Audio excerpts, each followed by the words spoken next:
Keberadaan Kaisang Pangarep menjadi misteri selesai heboh kabar penggunaan jet pribadi bersama sang istri Erina Gudono. Terkait hilangnya putra bungsu Presiden Joko Widodo itu, Partai Solidaritas Indonesia buka suara.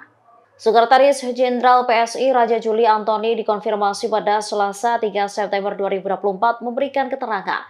Dikutip dari Kompas.com, Raja Juli menyebut Kaisang berada di Jakarta sejak 28 Agustus. Bahkan di hari yang sama, Kaisang juga hadir di DPP PSI di Tanah Abang, Jakarta Pusat.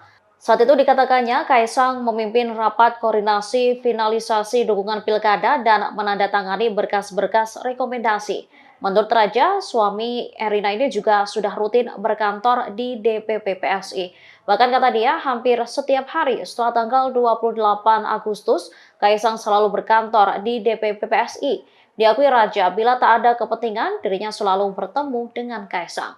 Pertemuan keduanya untuk berdiskusi tentang persiapan Pilkada 2024. Diketahui keberadaan Kaisang sempat menjadi sorotan karena tidak diketahui usai dirinya dibidik KPK terkait dugaan gratifikasi. Bahkan KPK mengaku tak tahu posisi Kaisang jika ingin mengirim surat untuk mengklarifikasi penggunaan jet pribadi yang disebut-sebut milik pengusaha Singapura. Download Tribun X sekarang, menghadirkan lokal menjadi Indonesia.